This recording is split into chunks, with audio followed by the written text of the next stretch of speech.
The smoke rose from the hillside every morning, thin and gray against the winter sky. There was no cabin, no shed, no sign of any man living there, just smoke lifting from frozen ground like the earth itself was breathing. It was the winter of 1884 into 1885, and Dry Creek Crossing had already settled into the kind of cold men thought they understood. Councilman Thaddeus Rourke had searched that slope 3 times. He had walked it end to end, looking for the structure that had to be there, looking for the boy who had to be hiding somewhere. He found nothing. Snow, dead grass, and that same thin wisp of smoke that seemed to come from nowhere at all. The boy's gone, he told the town. Froze out there somewhere. But Luther Hale was not gone. He was 12 feet below Rourke's boots, warm, fed, alive, and by late February of 1885, when the whiteout came, he would be the only reason anyone survived. Some stories get buried over time. Some truths only reveal themselves when everything around them starts to crumble. And this story is far from over. If you want to see it through to the end, hit like and follow, because the next part might just change the way you see everything. Luther Hale was 17 when hardship found him for the first time. Not slowly, not in parts, but all at once. His father, Merritt Hale, had been a wagon man, steady hands, careful habits, the kind who checked a knot twice before trusting it. The accident came on a morning that did not look dangerous. A low wind, a thin crust of frost over packed earth, the kind of day men misjudge because it does not announce itself. The team spooked when the rear axle shifted. The load pulled wrong. Merritt stepped in to correct it. He never stepped back. By the time they carried him home, the work was already finished. 3 days later, the ground over his grave had not yet settled when Dora Pike, the widow by law and keeper of the claim, made her position clear. She did not shout. She did not argue. She did not need to. "The deed is in my name," she said, standing in the doorway that had once been his father's. The land, the house, all of it. Luther stood there with nothing in his hands. No papers. No witness that would speak for him. Only the memory of a man who had known how to hold a line straight and build something that lasted. "That makes you a guest," Dora continued. "And I don't keep guests." A brindled dog named Bran stood close at Luther's leg, silent, watching. There was no negotiation, no second chance offered out of kindness. Only the law, clean and narrow. "Take what's yours," she said. There was nothing to take. Luther turned once, not toward the house, but toward the yard, measuring distance, not loss. Then Dora Pike closed the matter with a sentence that did not need to be raised to be final. "Get off my land." By the time Luther Hale reached the edge of Dry Creek Crossing, the story had already outrun him. Men had heard, women had heard, and like most things in a small settlement, the truth had been trimmed down into something simpler, easier to judge. A boy turned out. A house reclaimed. Order restored. Councilman Thaddeus Rourke stood near the front of the mercantile, where men gathered when they wanted to be seen agreeing with one another. He watched Luther approach without stepping aside, his coat buttoned high against the cold, his posture straight with the confidence of a man who believed he understood how things worked. "This is what happens," Rourke said, not loudly, but clearly enough for the circle around him to hear, when a boy mistakes stubbornness for sense. No one interrupted him. Rourke's eyes stayed on Luther, measuring him the way he had measured that hillside, looking for structure, for weakness, for something to correct. "A decent boy stays where he's put," he continued, "finds his place, works it." A pause, then the sentence that settled over the crowd like frost. "Only a stray goes to ground." A few men nodded. One or two let out a short breath of agreement. No one spoke against it. Luther did not answer. He did not slow. He did not look back. He did not offer defense or explanation, as if the judgment had passed through him without finding anything to hold. Bran stayed at his side, close and quiet. And behind him, Dry Creek Crossing made its decision without ever calling it that. It turned its back, not all at once, not with noise, but with that small, final shift in posture that says a man no longer belongs. Luther Hale had not learned survival the day he was cast out. He had been taught long before he understood why it mattered. Memory took him back to the years when his hands were still small, fumbling with the grip of a shovel beside Ephraim Voss, the reclusive builder who had outlived more winters than the valley cared to count. Ephraim didn't waste words on explanations. He showed a thing once, then let the work speak for itself. They had stood on a barren slope of hard-packed earth and scrub grass, where the wind cut across the land without resistance. The ground holds what the air forgets. The old man's voice echoed in his mind. Heat, time, even the summer. He taught Luther how to cut into a slope at an angle to break the wind's path, and how to ghost a chimney behind scattered stone so the smoke thinned into nothingness. Luther had listened with a boy's quiet reverence, unaware that one day those words would save him. Luther Hale did not wander far after leaving Dry Creek Crossing. He went where memory told him to go. Ephraim Voss lived beyond the last worked plots, where the land turned uneven and the wind no longer broke against fences or timber. The old man did not seem surprised to see him. Luther did not explain himself. He did not speak of Dora Pike, or the councilman, or the town that had already closed its ranks behind him. He stood there with Bran at his side, and said only what mattered. I need ground. Ephraim studied his stance, asking for direction rather than help. There's a strip east of the coulee, Ephraim said, at last. Rough land. No one filed it proper. Wind runs through it too hard for crops. Folks said it wasn't worth keeping. He stepped aside and reached for his coat. They weren't wrong, he added. Not for what they were trying to do. A pause. But it'll hold what you need. Luther nodded once. No hesitation, no second question. He turned toward the open land, already seeing it not as it was, but as it could be used. Then he stopped, just long enough to speak the decision that would set the rest in motion. Show me where to dig. The ground did not open easily. Luther Hale chose the slope Ephraim Voss had marked, an angled face of packed soil and stone that caught the early light and shed the worst of the wind. It did not look like shelter. It did not look like anything a man would build into on purpose. That was the point. He began with a cut no wider than his shoulders, driving the shovel in where the earth held firm but not frozen solid. Each strike took weight. Each lift took breath. There was no wasted motion. Dirt came out in measured loads, not scattered, not left where it could betray the work. Bran stayed near the edge of the dig, ears turning to every sound that did not belong to wind. When the dog stiffened, Luther paused. When the dog settled, the shovel moved again. Ephraim did not take the tool. His hands were too worn for that kind of work. He stood above the cut and corrected what mattered. Not straight, he said. Angle it.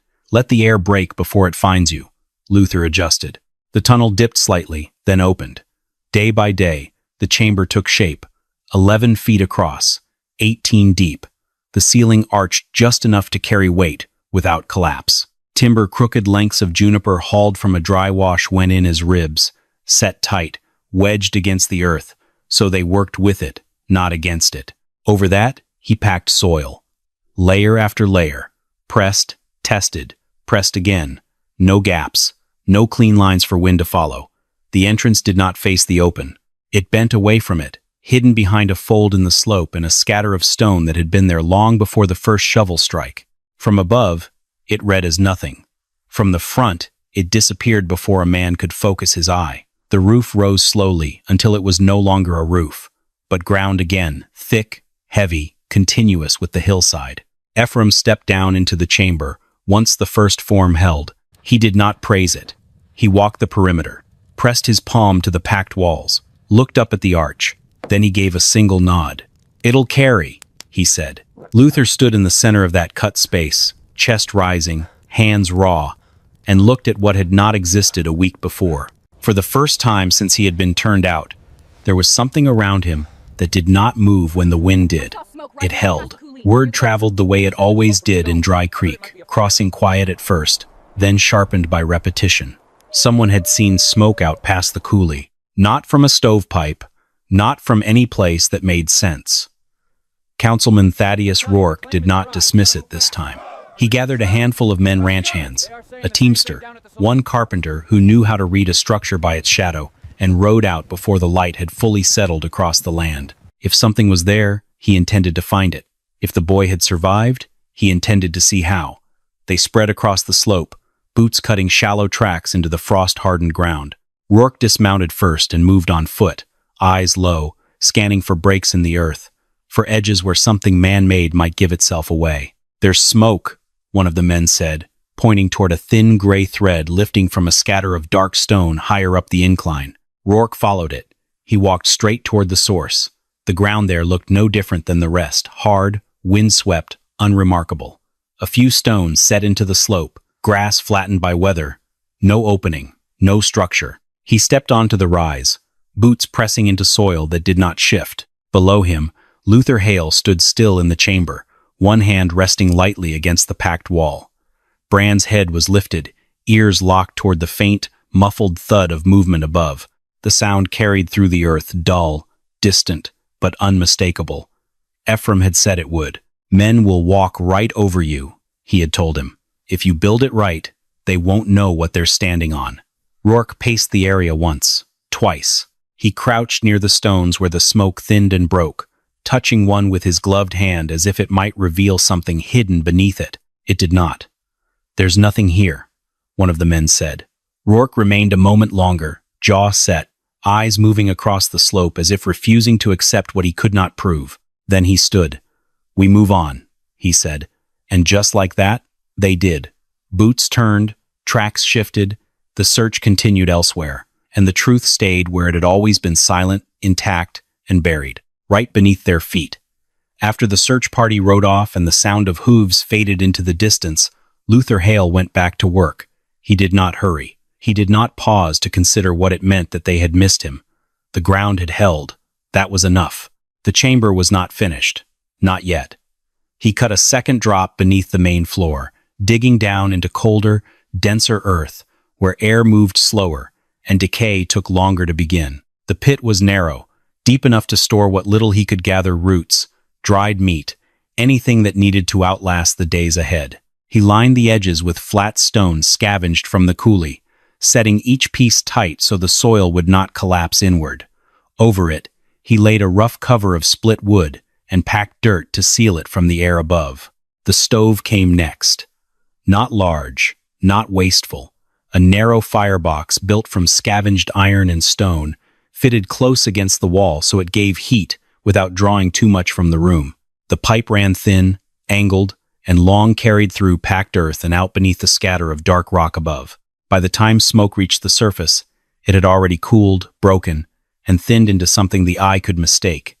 Each morning, it rose again, thin, gray, unclaimed. Inside, Luther hung strips of meat along the warmer side of the chamber, letting the slow heat cure them instead of burning them dry. Bundles of grass and old hide went up along the walls, layered where the earth needed help holding its line. Nothing was placed without reason. Nothing was built for show. Bran learned the rhythm of it, the silence, the work, the small shifts in air and scent that marked what belonged and what did not. Above ground, Dry Creek Crossing found its explanation. "Smoke with no cabin," someone said at the mercantile. A few laughed. Others repeated it, the phrase taking shape the way simple things always did when they were easy to dismiss. Rourke heard it, but said nothing. He did not laugh, but he did not go back out to the hillside either. And each morning, while the town spoke of what could not exist, the system beneath the earth grew tighter, quieter, and more complete. By the time the first real cold settled in, Luther Hale no longer had a place to hide. He had a place that worked. The cold settled in without ceremony. It did not arrive all at once. It pressed down over days, tightening its grip a little more each night, until the ground rang hard under a boot, and the air cut clean through cloth and bone alike. Ephraim Voss chose one of those days to come down into the shelter. He did not announce himself. Luther heard him first as a faint shift above, then the careful descent through the angled entrance. Bran lifted his head but did not bark. The old man belonged. Ephraim stepped inside and stopped. He stood there longer than usual, letting the stillness of the chamber settle around him. No draft, no sudden drop in warmth near the walls. The air held steady, not close, not thin. He moved slowly along the perimeter, pressing his palm against the packed earth, testing the joints where timber met soil. His eyes traced the curve of the ceiling, the line of the stove, the way the heat moved without wasting itself. Outside, the wind had already begun to rise. Inside, it did not exist. Ephraim crouched near the firebox, watching the way the flame pulled clean and narrow, then disappeared up the pipe without backdraft or smoke spill. When he stepped back, there was nothing in the room to suggest where that heat had gone. He gave a short nod. "Better than what I built at your age," he said. Luther did not answer. He did not need to. Ephraim turned toward the entrance, listening for a moment to something beyond the reach of sound inside the chamber. "The air's wrong," he said. A pause. Not just cold, turning. He looked back once, not at Luther, but at the walls themselves, as if measuring them against what was coming. "This will hold," he said, "if it's left alone." Another pause. Longer this time. But it won't be. The wind outside rose another notch, dragging fine grains of ice across the slope. Ephraim's voice dropped, not in fear, but in certainty. "There's a storm building past the horizon, not a long one, a beat, a hard one." He stepped toward the exit, then stopped just short of it. "This will outlast what's coming," he said. And then he went back out into the cold that would soon test every wall built above the ground. After Ephraim Voss left the hillside, the land did not change all at once.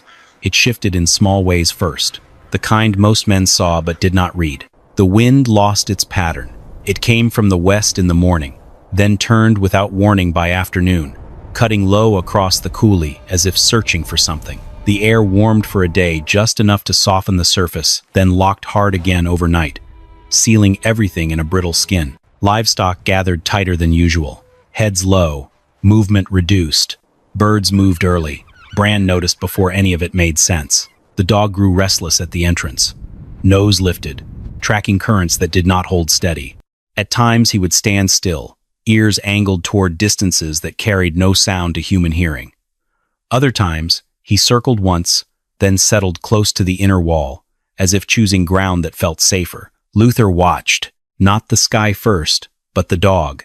He made no announcement. He did not name what he saw. He worked. More wood came in, cut short, stacked tight, placed where it could be reached, without opening the chamber long. The storage pit was checked, then checked again. Meat shifted, covers sealed. Every seam tested with a hand, not an eye. Nothing added without reason. Nothing left loose. Above ground, Dry Creek Crossing saw the same days. A warm afternoon, a sharp freeze, wind that would not settle. Councilman Thaddeus Rourke stood outside the Mercantile one evening, coat open despite the cold that would return by nightfall. "False break," he said when someone mentioned the change. "Winter's losing its grip. Happens every year." A few men nodded. They had seen winters pass before. They trusted what they remembered. Below the hillside, Luther trusted what was changing, and the land, for a brief stretch of quiet, held its breath. The storm did not announce itself with thunder. It arrived in the space between one breath and the next. By mid-morning, the sky over Dry Creek Crossing had flattened into a pale sheet with no depth to it. By noon, the temperature dropped hard fast enough that men felt it before they understood it. By afternoon, the wind found its line, then it held it. Snow came sideways, fine at first, then thick, then constant. The distance between one cabin and the next began to disappear until it was no longer safe to cross without losing direction. Day one broke the edges of things. Doors rattled against their frames. Window seams leaked thin lines of powder that gathered along sills and floors.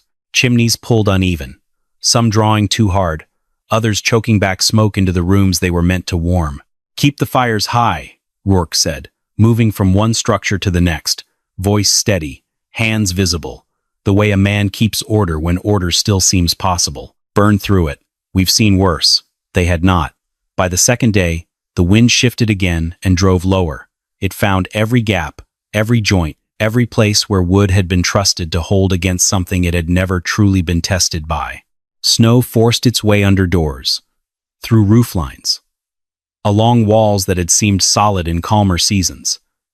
Drifts formed where no drifts had formed before, rising against structures until the outside pressed inward. The wood piles became harder to reach. Not far, not distant, just far enough that stepping out meant losing sight of the door behind you. Men tied ropes from posts to thresholds. One misstep, one gust at the wrong angle, and the world beyond arm's reach disappeared. Inside, the fires burned hotter. And still, the cold began to find its way in. Not all at once, but enough to notice, enough to understand, for the first time, that something in the system was no longer holding.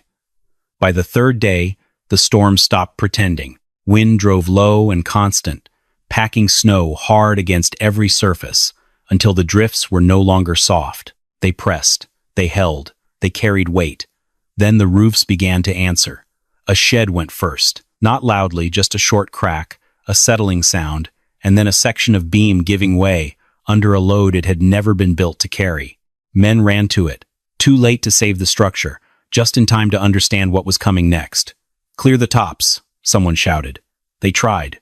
For a while, men tied off and climbed where they could, scraping, shoveling, pushing snow from roof lines as fast as it gathered, but the wind replaced it faster than hands could move. Every cleared section filled again before the next could be reached. By afternoon, the second cabin failed. This one louder. A sharp break, a drop, snow and timber collapsing inward together. There had been someone inside. They pulled him out, but the cold had already done its work. The first death did not bring silence. It brought speed. "Burn anything that holds," a voice said. "Chairs, tables, break it down." Furniture went next, then spare boards, then anything that would take flame. The fires roared higher. Still, the heat did not stay. The wind found new paths as the structures shifted under pressure. Gaps widened where joints had once been tight. Air moved where it should not have moved. Inside, the cold came in layers, first at the floor, then along the walls, then in the air itself. By the fourth day, men stopped trying to control it. They moved instead to endure. Doors froze in place, hinges locked, rope lines vanished beneath drifted snow until the paths between the houses no longer existed, even in memory. Livestock died in the barns, some from cold, some from collapse, and through it all, through the noise, the breaking, the shouting, the growing count of names that would not answer there, was still that thin, steady line rising beyond the edge of town, smoke, unbroken, unaffected, visible only when the wind eased just enough to allow it, a mark in the distance that did not belong to anything they could see. By the time the fourth night settled in, Dry Creek Crossing understood something it had not known on the first. The ground they had trusted was killing them, and somewhere beyond it, something else was not. By the fifth day, there was nothing left to manage, only what could still be carried, and who could still move. The wind had not stopped, but it had thinned just enough to let shapes return to the world. Not clearly, not safely, just enough to know direction if a man already had one. Councilman Thaddeus Rourke stood in what remained of the main street and did not speak for a long time. Around him, the town had folded in on itself, roof lines broken, doors buried, paths erased. The fires had burned through what they could, and there was little left to feed them. The choice was no longer between options. It was between movement and death. Someone pointed first, not with certainty, not even with hope, just a hand raised toward the eastern rise. "There," the man said. "You see it?" Rourke followed the line of his finger. For a moment, there was nothing. Then the wind shifted, and it appeared thin, gray, unbroken. The same line he had seen before, the one he had dismissed, the one that had not changed while everything else had. Rourke did not argue this time. He gathered who could walk, 19 in all. Some steady, some carried between others, faces hollowed by cold and hours without rest, hands wrapped, tied, or left bare where there was nothing left to cover them with. "Stay close," he said. No speech followed, no attempt to command more than that. They moved as one line. Step, pause, step again. The world beyond a few yards dissolved into white and shadow. The ground shifted underfoot, where drifts had reshaped it. More than once, a man lost his footing and had to be pulled back by those nearest him. No one turned around. The town behind them no longer held anything worth returning to. The smoke ahead did. They followed it the way men follow water when they have gone too long without it, not because they understood it, but because it was the only thing left that had not failed. And for the first time since the storm began, no one spoke of what should be there, only of what might still be. By the time they reached the base of the hillside, the line had tightened, not from order, from need. Rourke moved ahead of the others, eyes fixed on the place where the smoke broke against the air and disappeared into the stone. He did not call out. He did not question what he would find, because whatever was there, it was the last thing between them and the end of the storm. They found the entrance the way a man finds something he was never meant to see, not by looking for a door, but by following what did not belong. The smoke thinned as they climbed, breaking against a scatter of dark stones set into the slope. From a distance, it had looked like nothing. Up close, it still did until the angle shifted, and the ground revealed a narrow line where earth had been cut, then hidden again. Rourke stopped there. For a moment, no one moved. Then the shape changed. The line became an opening, and from it, a figure stepped forward. Luther Hale stood in the entrance, framed by the earth itself, not exposed to the wind, not marked by the cold in the way the others were. His coat held its form. His breath did not tear from him. Bran stood just behind his leg, still and watchful. Rourke looked at him as if seeing something that did not fit into any order he had known. "You," he said, the word catching on air that had no warmth left in it. "You're alive." Luther did not answer that. He looked past Rourke, taking in the line behind him, the ones who could no longer stand straight, the ones being held upright by others, the ones whose hands no longer worked as hands should. Then his eyes came back to the man at the front. "You said a stray goes to ground," Luther said. "No anger in it. No edge. Just the words," returned. Rourke's jaw tightened, not in defiance, in recognition. "I was wrong," he said. The sentence came slower than any he had spoken before. "About all of it." The wind shifted again, driving cold through the line behind him. Someone stumbled. Another voice broke, then stopped. "There are children," Rourke added, lower now, "and men who won't make another hour out here." He did not step forward. He did not reach. He stood where he was and waited, because there was nothing left to demand. Luther held his gaze a moment longer. Then he stepped back from the entrance, not wide, not open, just enough. "There's room," he said, and the earth, which had been closed to them all winter, finally let them in. The entrance narrowed behind them as the last man stepped inside. Cold followed for a moment, thin, sharp, searching. Then it ended at the threshold. The chamber held. 19 people filled a space that had been built for one. Shoulders touched. Breath gathered. The sound of movement changed, softened by packed earth and low ceiling. No wind, no drifting snow, no loss of direction. Only the steady, contained warmth that did not rise and vanish, but stayed where it was made. Luther Hale did not speak at first. He moved. He set order before comfort. Wood was brought in from the entry stack, cut short, and fed into the narrow firebox in measured intervals. Not too much, not too fast. The flame stayed controlled, pulling clean through the pipe without smoke returning to the room. "Small fire," he said once, as a man reached for more than was needed. "It holds longer." Food came next, not passed freely, not wasted. He opened the lower storage pit and brought up what had been set aside: dried meat, roots, portions already measured by weight, not by hunger. Each share was handed out with the same care it had been stored. "Eat slow," he said. "You make it last. It lasts." Some listened immediately, others learned by watching. Bran moved between them without noise, settling near the wall, rising when someone shifted too quickly, sensing the strain in bodies that had come too close to breaking. Days passed without the sky. Time marked itself by the rhythm of the fire, the turning of rations, the quiet changes in breathing as strength returned where it had nearly been lost. Children, at first still and wide-eyed, began to move again, small steps in the narrow space, hands brushing against walls that held instead of giving way. Their voices returned before the adults allowed their own. The storm continued above them. It did not matter. The earth did not answer to it. On the third night, one of the men sat near the stove and looked at the packed wall beside him, pressing his palm against it as if testing something he could not name. "It's warm," he said, more to himself than anyone else. Luther did not look up. "It stays that way," he answered. No explanation followed. It did not need one.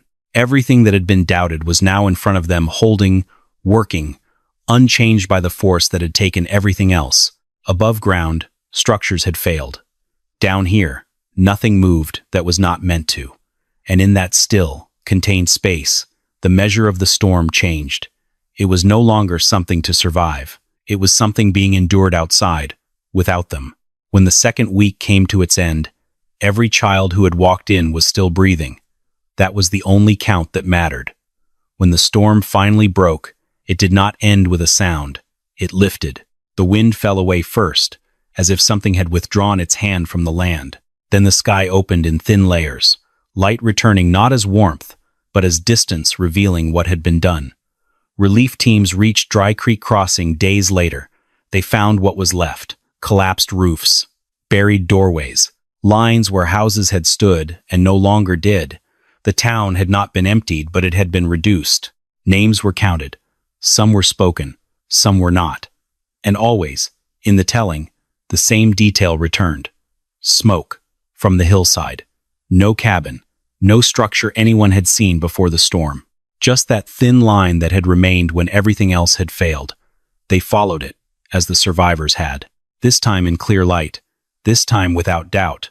At the entrance, the ground opened the same way it had before, narrow, angled, hidden until the last moment.